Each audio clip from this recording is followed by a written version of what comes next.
outside, don't hide your face. It's a war going on outside, nobody's safe. It's a war going on outside against my race. My name is Poet D.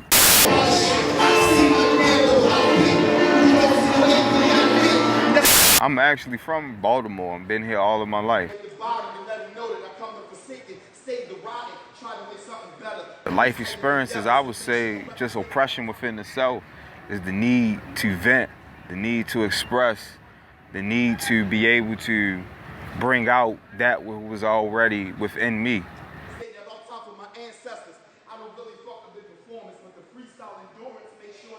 When I mean what's in me, you know, as human beings, we all have different aspects or different elements of self.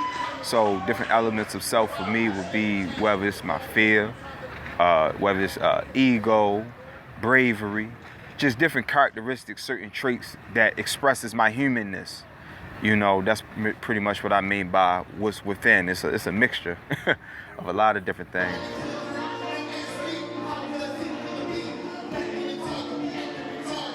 Well, I started writing when I was 11 years old. I started becoming more in tune when I was 16, and it was because of experience of me being locked up. And I was on 23-1. I was charged as an adult, and I was in an adult facility. And I was on a juvenile tier, and I got thrown off the juvenile tier, and I was 23-1. So I was around basically an adult population.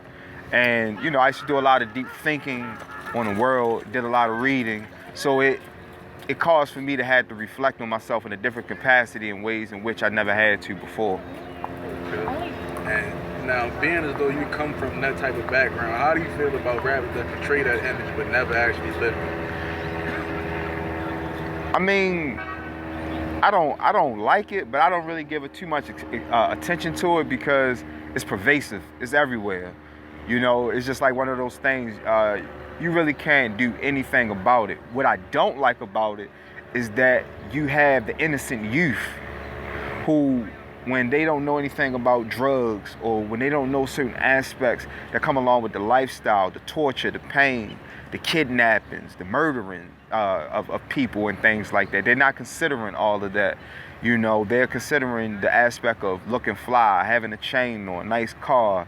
You know, it gives them a narrow point of view. That's what I don't like much about it, is they don't understand what's the cost or what's the price for that lifestyle. I have many. I have several. My greatest influence to date is a brother named K. Reno. He's from Houston, Texas. He's a legend. He's been putting it down on the mic since '83. He has over 30 albums. And he has a very elaborate thought process that he brings to the mic, you know, and he's never surrendered his right to express freely what he needs to get across to his people for money.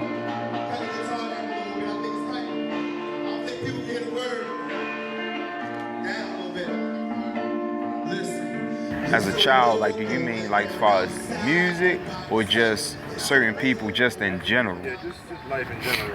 What do you think? Well, I think when I was younger, my uncle had a big influence over me. My uncle Rakib, he had a big influence over me when I was younger. And as I got older, the influences started to change. Today, one of the greatest influences over me is my elder. His name is Losi Imani Lumumba. And he's my greatest influence to date, is because he's one of those people that really showed me what it really meant to be a man, a family man, and basically remaining strong on my principles and my culture.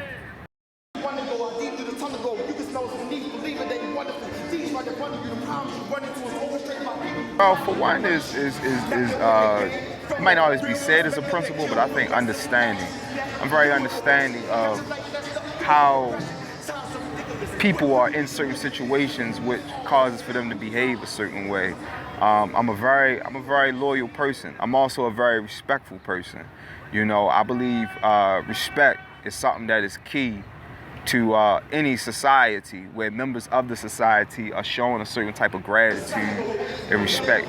Even if I don't like you or you don't like me, at the end of the day, we can all be civilized and have respect because we use communication as the medium to be able to have understanding.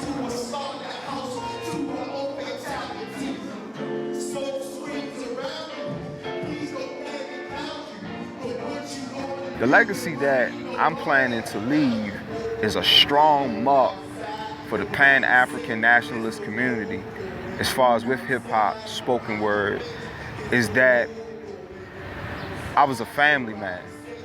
And I want other brothers to be able to look at me one day and say, I can be a family man. Or a brother can say, I can have 5 children and I can be a felon and I'm still going after my goals. I am still productive.